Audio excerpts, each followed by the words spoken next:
ನಾನದೊಂದು beetroot ಪಲ್ಯ ಮಾಡ್ತಾಯಿದ್ದೀನಿ. ಯಾರೋ ಪಾಪ ಕೇಳ್ತಾ ಇದ್ದಂತ ಒಂದು ಬೀಟ್ರೋಟ್ ಕಟ್ ಮಾಡಿದ್ದೀನಿ. 2 ಥರ ಮಾಡಿದ್ದೀನಿ ನೋಡಿ. ಒಂದು ಕಟ್ ಮಾಡಿರೋದು, ಒಂದು ಗ್ರೇಟ್ ಮಾಡೋದು. ಒಂದೇ ಲಾಗಲ್ಲಿ 2 ಥರ ಪಲ್ಯ ತೋರಿಸಿದ್ದೀನಿ. ಪಾಪ ಕೇಳ್ತಾರಂತ ಒಂದು ಬಾಣಲಿ ಇಟ್ಟಿದ್ದೀನಿ. ಸ್ವಲ್ಪ ಎಣ್ಣೆ, ಸಾಸಿವೆ, ಕರಿಬೇವು ಹಾಕ್ಬಿಟ್ಟು ಒಂದು ಈರುಳ್ಳಿ ಇಷ್ಟು ಬಾಡಿಸಿದ್ಮೇಲೆ ಕಟ್ ಮಾಡಿರೋಂಥ ಬೀಟ್ರೋಟ್ ಹಾಕಿ, ಒಂದು ಸ್ಪೂನ್ ಉಪ್ಪು, ಸ್ವಲ್ಪ ಅರಿಶಿನ ಪೌಡರ್ ಹಾಕಿ ಅದು ಸ್ವಲ್ಪ ಬಾಡಿಸ್ಬಿಟ್ಟು ತಟ್ಟೆ ಮುಚ್ಚಿದ್ದೀನಿ. ಅದ್ರ ಜೊತೆ ನಾನು ಗ್ರೇಟು ಬೆಳ್ಳುಳ್ಳಿ, ಸ್ವಲ್ಪ ತೆಂಗಿನಕಾಯಿ, ಒಣಮೆಣ್ಸಿನ್ಕಾಯಿ ಸುಮ್ಮನೆ ತರಿಯಾಗಿ ರುಬ್ಬಿ ಅದರಲ್ಲಿ ಹಾಕೋದು ನೋಡಿ. ಸ್ವಲ್ಪ ತರಿಯಾಗಷ್ಟೇ ನೋಡಿ. ಇದು ಯಾವುದೇ ಕಾರಣಕ್ಕೂ ನೀರು ಹಾಕೋದು ಬೇಡ ಪಲ್ಯಗಳಿಗೆ. ಇವಾಗ ಇದನ್ನು ಹಾಕ್ಬಿಟ್ಟು 1-2 ಸಲ ತಿರುಗಿಸ್ಬಿಟ್ಟು ಮುಚ್ಚಿದ್ರೆ ಅದು ಒಂದು ಪಲ್ಯ ಮುಗೀತು. ತುಂಬ ಚೆನ್ನಾಗಿರುತ್ತೆ ನೋಡಿ. ರೊಟ್ಟಿ ಜೊತೆಗೆ, ಚಪಾತಿಗೆ, ಅನ್ನ ಸಾಂಬಾರು ಜೊತೆಗೆ ತುಂಬ ಚೆನ್ನಾಗಿರುತ್ತೆ ನೋಡಿ. ಇವಾಗ ಇದು ಮುಗೀತು. ಮತ್ತು ಇನ್ನೊಂದು ಮಾಡ್ತೀನಿ ನೋಡಿ.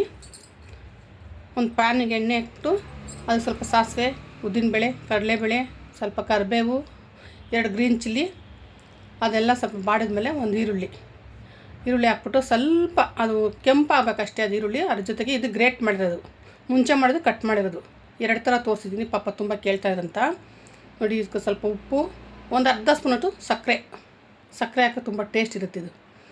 ಎರಡು ಸ್ವಲ್ಪ ಕೈ ಆಡಿಸ್ಬಿಟ್ಟು ತಟ್ಟೆ ಮುಚ್ಚಿದ್ರೆ ಆಮೇಲೆ ಒಂದು 10 ನಿಮಿಷ ಆದಮೇಲೆ ಇದಕ್ಕೂ ನೀರು ಹಾಕ್ಬಾರ್ದು, ಯಾವುದಕ್ಕೂ ನೀರು ಹಾಕ್ಬಾರ್ದು ಪಲ್ಯಗಳಿಗೆ. ಒಂದು ಸ್ವಲ್ಪ ಕಾಯಿ ತುರಿ, ಸ್ವಲ್ಪ ಕೊತ್ತಂಬರಿ ಸೊಪ್ಪು ಮೇಲೆ. ತುಂಬಾ ರುಚಿ ಇರುತ್ತೆ ನೋಡಿ. 2 ಪಲ್ಯನೂ ತುಂಬ ದಿನದ ಕೇಳ್ತಾ ಅವ್ರ ಪಾಪ, ಅವ್ರಿಗೋಸ್ಕರ ಡೆಡಿಕೇಟ್ ಮಾಡ್ತಾಯಿದ್ದೀನಿ ನೋಡಿ.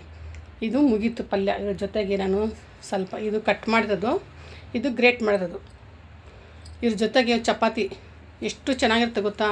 ನೀವು ಒಂದ್ಸಲ ಮನೇಲಿ ಟ್ರೈ ಮಾಡಿ. ತುಂಬ ದಿನ ಕೇಳ್ತಾ ಇರೋದಂತ ನಾನು ಮಾಡಿದ್ದೀನಿ. ನೆಕ್ಸ್ಟ್ ಲಾಗಲ್ಲಿ ನಾನು ಬೀನ್ಸ್ ಪಲ್ಯ ತೋರಿಸ್ತೀನಿ. ಚೆನ್ನಾಗಿರೋ ಕಮೆಂಟ್ಸ್ ಹಾಕಿ. ಓಕೆ, ಬಾಯ್.